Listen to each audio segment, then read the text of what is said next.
আসসালামু আলাইকুম। এই যে আমার সামনে যেই মার্কেটটি দেখছেন, এটার নাম হলো রবীন্দ্র সরণি।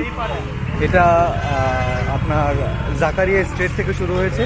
এখান থেকে পুরোটাই জুতা, জামা, তারপর থ্রি পিস, বোরকা অ্যান্ড মানে যত যত কিছু আপনি শপিং করতেন সব কিছু এখান থেকে আপনি শপিং করে নিতে পারেন। এটাকে বড় বাজার নামেও ডাকা হয় এই পুরো স্টেটটাকে। এখানে কলকাতার যে স্থানীয় মসজিদ, নাকোড়া মসজিদ, এটা এখানেই অবস্থিত। এই যে এখান থেকে দেখা যায় অবশ্য নাকোড়া মসজিদকে।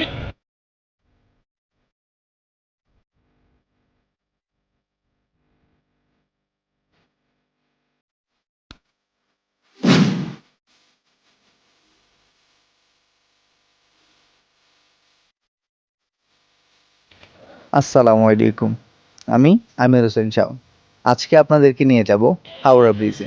তার আগে চলুন বড় বাজার দেখে নিই। এই যে বাজারটি দেখছেন, এটা পুরোটাই বড় বাজার।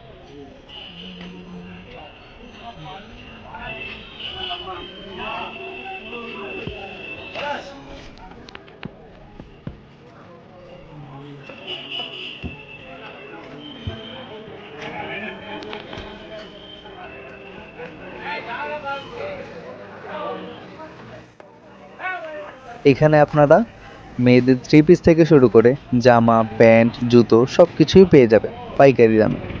একেবারে কম রেট নিতে চাইলে এর থেকে বেস্ট আর জায়গাই হয় না।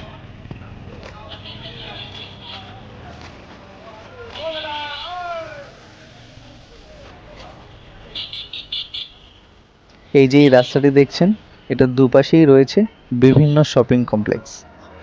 এখানের মধ্যে সবচেয়ে উল্লেখযোগ্য মার্কেটটি হলো বর্গি মার্কেট, যেখান থেকে আপনারা পাইকারি অনেক জিনিস পেয়ে যাবেন।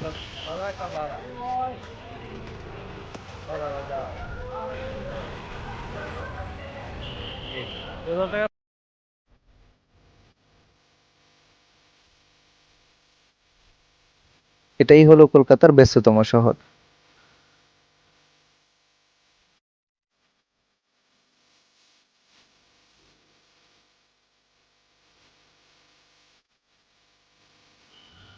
ওই যে দূরে দেখা যাচ্ছে, ওইটাই হাওড়া সেতু।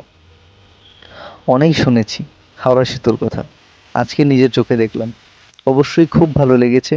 আপনারাও আসুন, দেখুন, খুব ভালো লাগবে।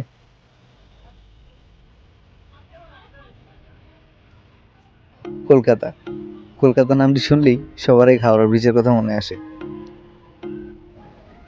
আর তাই আজকে যাচ্ছি হাওড়া ব্রিজ দর্শনে।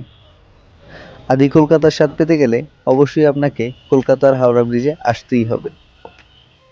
হাওড়া ব্রিজের উপর থেকে হুগলি নদীর দৃশ্য বলার নয়। চলুন তাহলে হাওড়া ব্রিজ নিয়ে কিছু অজানা তথ্য জানা যাক। হাওড়া ব্রিজটি হলো নাট বল্টু ছাড়া ব্রিজ। শুনতেই অবাক লাগছে, তাই না?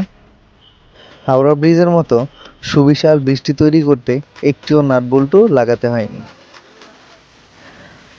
মেটাল প্লেটগুলিকে এমনভাবে বসিয়ে দেওয়া হয়েছে যেন কোনো নাট বল্টু বা স্ক্রু ছাড়াই এত বড় ব্রিজটি সফলভাবে জুড়ে দেওয়া গিয়েছে।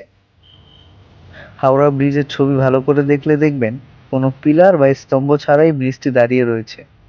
এটিকে বলা হয় সাসপেন্ডেড টাইপ ব্যালেন্স কান্টিলিভার ব্রিজ। 1943 সালে নতুন হাওড়া ব্রিজটির পথ চলা শুরু হয়। চালু হয় 1945 সালে। মোট দৈর্ঘ্য 750 মিটার, দীর্ঘতম স্প্যান 447 মিটার। এই জায়গায় আগে আরও একটি ব্রিজ ছিল, তার নাম পুনটুন ব্রিজ। সেটি তৈরি হয়েছিল 1874 সালে। সেই ব্রিজের সীমিত ধারণ ক্ষমতা ছিল বিধায় নতুন হাওড়া ব্রিজকে তৈরি করা হয়। এই সেতুটি নির্মাণে 23,000 টন ইস্পাত দিয়েছিল Tata iron and steel company. Kolkata ও হাওড়া জেলার মধ্যে চলাচলের ক্ষেত্রে হাওড়া ব্রিজ একটি অন্যতম গুরুত্বপূর্ণ ভূমিকা পালন করে। প্রতিদিন ব্রিজটির উপর দিয়ে প্রায় 1.5 লাখ জন পথযাত্রী এবং 1 লক্ষ গাড়ি চলাচল করে থাকে।